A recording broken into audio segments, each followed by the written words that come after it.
How are we? We're back. The gloves are off with myself, Curtis Woodhouse. It's been a while. Look, I've been so busy.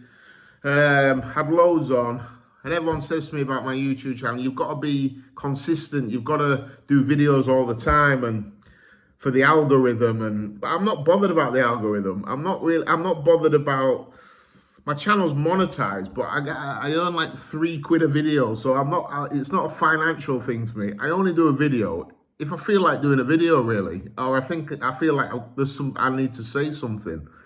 So I understand for me to boost the channel, I've got to do X, Y, and Z, but I'm not fussed about the channel being bigger or smaller. This is just a platform for me to talk, and people seem to really like my content, so I'll do stuff kind of as and when I feel like it, really. I hope that don't come across as mean, but it just is what it is. If I ain't got a video to put up, I won't put one up. But I want to talk about last night. Ben Whittaker versus Liam Cameron. Ben Whittaker. And I woke up this morning and I was thinking, you know what? After you see Ben Whittaker come out and he's really emotional, we all do it as fans of a sport, and even when you're in the sport yourself, we forget about the person behind the headlines, behind the criticism that we dish out.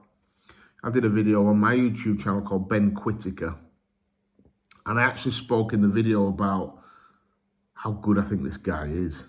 He's so good. He's got attributes that fighters very rarely have. He's got a great hand-eye coordination. He sees things. You can see it's in slow motion for him. Me as a fighter, everything was happening at 1,000,000 miles an hour. I couldn't see any punches coming towards my way. I'd either block them with my face or block them with my hands and just try and get in and have a fight. So for me, I look at people like Ben Whittaker and I'm like, wow, this guy, he can make you miss by a millimeter. He can counter. He's got the audacity to showboat. The cheek, I was so nervous in fights because I knew I was rubbish. I wouldn't showboat. For me might be like just putting my hands down like that and then straight back up and walk forward and block with my face and block with my hands and just try and let my determination and strength be my attributes. So I look at someone like Ben Whittaker and I'm like, this guy, give anything to be able to do what you can do and hit and not get hit. And great fighter, brilliant. But in the first fight against Liam Cameron, I believe that he quit. I've done another video on this as well about quitting. And I've changed my opinion with this over the years. Quitting, as you want to call it, or reaching your limit, I prefer to call it, is absolutely fine. You should never give more to this sport than you think you need to give. That physically, if you feel that that's your end, then that's your end. I had this conversation. Obviously, people will probably know the history between myself and Sonny Edwards. We haven't always seen eye to eye. And I came out and called him a quitter when he lost to Bam Rodriguez. I think it was his eye.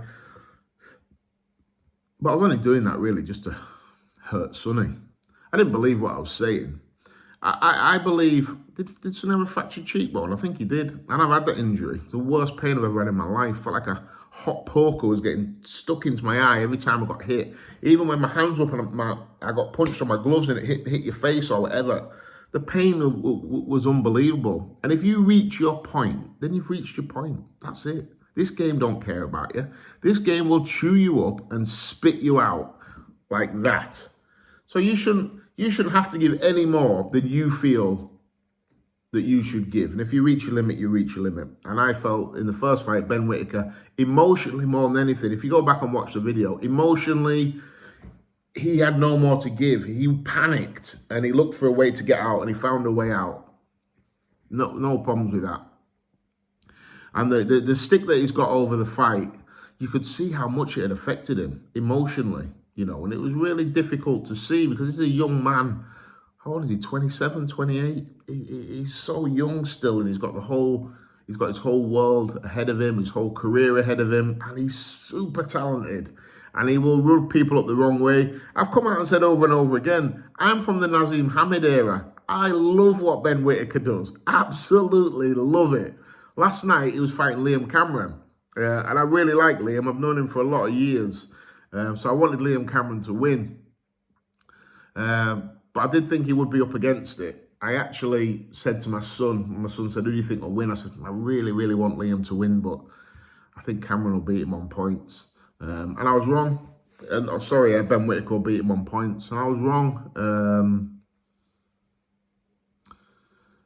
Ben Whittaker looked explosive. His timing was excellent. You know, Liam threw not even a lazy jab. It was a decent jab, but came back, bang, right hand and finished him off. I actually thought watching it that it was a premature stoppage. Watched it again this morning. I thought it was a great stoppage. Absolutely punch-perfect stoppage. Because Ben Whittaker cracked over that like, oh, bloody hell, nearly fell off my chair. Putting a bit much weight on. He cracked over that right hand and he hit him here, and Liam just sagged. And them shots that you get, even when I do that there on my head, my equilibrium goes a little bit. And Liam got hit there, sagged, and I think he'd have got maybe knocked out cold. So a brilliant stoppage. But yeah, the point of my video is I just think that we all need to be, and we're all guilty of it. It's a social media era. We're all guilty of maybe going a little bit too far when we're criticizing people. I'm certainly more conscious of it as I get a little bit older. I just think, because you see the effect it can have on someone. I'm very thick-skinned. Maybe because I've been in professional sport from 26 to 45. So I'm a 21-year veteran in this. So imagine everything I've had thrown at me. I went into boxing, I wasn't very good, so people would abuse me all the time. But in football, you've got half the crowd that wanted you to win, and even that half sometimes are abusing you, and then you got the opposition that abuse you. So I'm kind of used to it. I'm thick-skinned. I've been in dressing rooms, and it's different type of banter. You know, it is ruthless. So I'm kind of thick-skinned. So anything that anybody says about me, it honestly does not affect me at all. And I mean that. I'm not saying that to be the big I am. It just really doesn't. It's like, and people might say, "Oh, well, you went and tracked down that troll on the internet." Yeah, I did, because he was threatening my family. I don't know if any of you know the story behind that, but I put out a tweet saying, "Morning, just doing the school run," or something like that, and he put out a tweet saying, "You want to be careful where you take your kids to school, because you never know who's watching." So that's different. So I took that threat seriously. So, you know, I felt like I needed to do something about that, which I did. But anybody calling me any names on the internet don't bother me at all. If someone wrote a video about me, abusing me, saying I was rubbish, it wouldn't bother me. But everybody's different, and you could see the heavy load that Ben Whittaker has been carrying for these last however many months since the Liam Cameron fight. And it all came out last night. And I went to bed thinking, like, I wonder if what I'd said in my video, he'd seen it and it upset him. And if it had, I feel really bad. And I've never met Ben Whittaker. Never, ever met him in my life. If we walked past, well, I'd know him, but if he walked past me, he didn't have a clue who I was, probably. So I've never met the guy. But I was critical of him. In fact, I wasn't even critical in the video. I just explained why I thought he found a way out, because I think emotionally he was done, and he started to really, really panic in the fight, and you could see him unraveling. And yeah, I just think we all need to be a little bit more careful when we're criticising people. Maybe I'm going a little bit soft in my old age. I don't know, but I feel like sometimes some things we say are very, very harsh, and they can cut very, very deep to certain people. Other people, there's plenty of people like me as well, where people can say anything they want. Honestly, it's don't bother me at all.